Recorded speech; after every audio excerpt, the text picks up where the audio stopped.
Good afternoon, everyone. My name is Adinun Apivatgaroon from Thammasat University Hospitals, Thailand. Thank you very much, Thossum and AOA for inviting me. Today I will talk about how do I deal with acute KD3L. The definition of KD3L, as we know that it is multi-ligament injuries involving bicruciate, ACL, PCL, and also lateral side injuries. KD3L in some studies show that is the second most common KD pattern.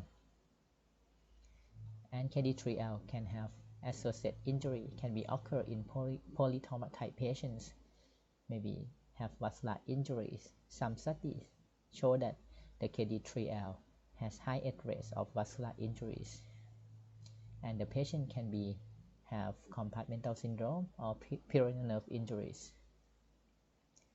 The physical examination, as we know that the patient will have anterior posterior instabilities with varus lateral instabilities. For acute repair indication is preserved for the avulsion fractures like ACL or PCL avulsion fractures, acute size or fibular styloid avulsion fractures, and propitious avulsion fractures, and some surgeon will recommend to repair in some LCL or propitious peel-off lesions.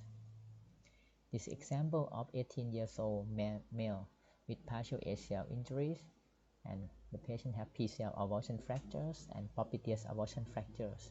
When we observe from the AP X-ray, we will see this is the propitious avulsion fractures and this is the PCL avulsion fractures. So in this case, I did the PCL avulsion pull-out repair and also the propitious avulsion fixation with suture anchors and then immobilizations. Another case, 63 years old male with fibular head avulsion fractures. Also the patient have ACL and PCL injuries. In this case, I decided to do fibular head avulsion fixation with tension band wiring. Intra-op, I found the patient had lateral head gastrocnemius and propitious peel-off lesions, so I did repair with suture anchors, and also the patient have partial bicep femur injuries, and I did repair also, and then immobilization for PCL. Another case of 36-year-old male with knee dislocation, ACL, PCL avulsion fractures, and low-grade lateral side injuries. After cost reduction, the patient was immobilization with external fixators. So in this case, I did ACL and PCL avulsion fixations. Intra-op, I found the patient had partial tear of the patellar tendon also, so it's for repair with suture anchors and then immobilization with external fixators. And I decided to do late reconstruction of the lateral side, but after surgeries, after 6 months, the patient have my varus instability and doesn't require to do lateral side reconstructions. But I would say not all avulsions can be repaired, and also not all ACL injury require to do reconstructions. This example of the patient, 34 years old male with fibular styloid avulsions, and the patient also have ACL injuries. Pre-op, the patient has varus instability with my lateral rotatory instabilities, and when I observe the propitious, it looks fine, it looks still stable, and from the scope, this is the proximal tear of the ACL within 1 month. So I did ACL repair for this case, and then I decided to do fibular styloid avulsion fixations, but the piece is very small, so I could not repair. So in this case, I did the LCL reconstructions using the glass graft with Professor Bancha technique, TBO fibula fixation with a button and fix from the femoral side with screw. And this is a post-op X-ray.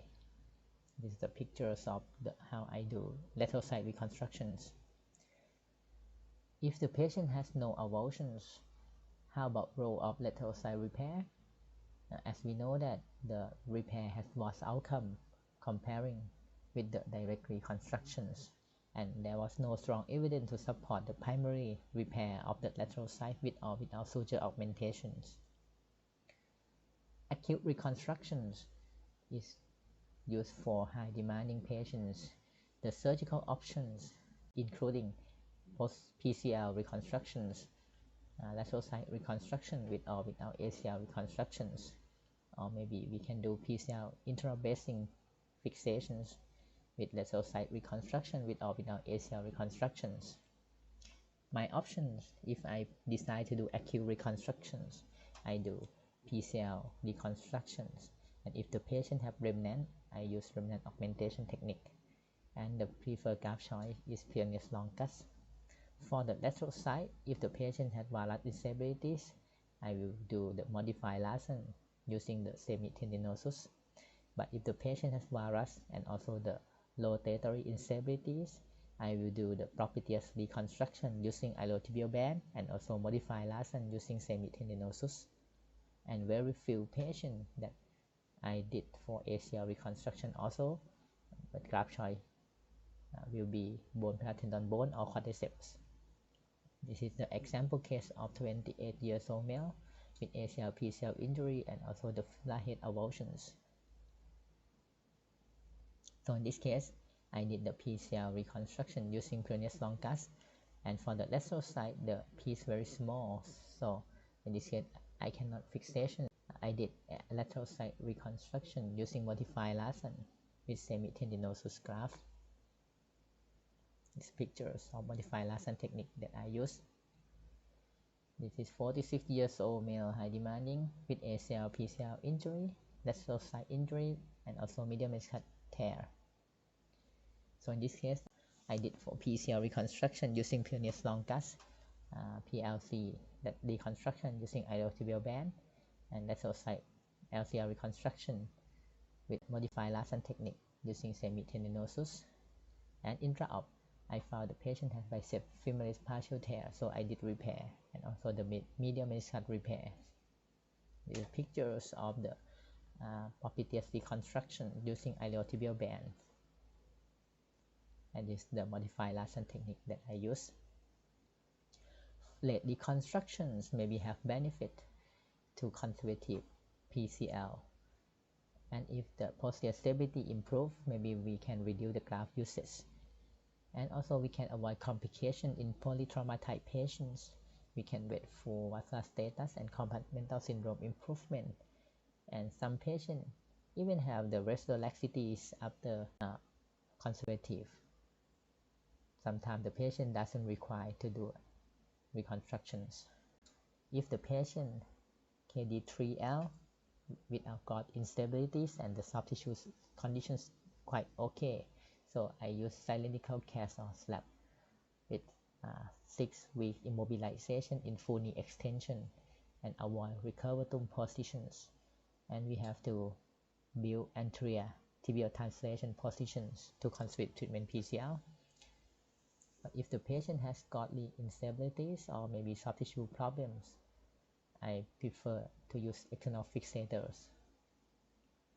This example of 25 years old male with partial ACL injury, PCL injury, and PLC injuries. So in this case, I decided to do late reconstructions. I put the cylindrical cast for 6 weeks, and after that, the patient still have the PCL laxities and lateral side laxities, and the patient doesn't want to use the Pioneer's longus. So in this case, I use hamstring to do PCL reconstructions. This is the pictures of PCL reconstructions, and also I use the iliotibial band to do propitious reconstructions, and I use bicep rerouting to do LCL reconstructions. These are pictures of the iliotibial band propitious reconstructions, and this is bicep rerouting to do LCL, and this is port of X-ray.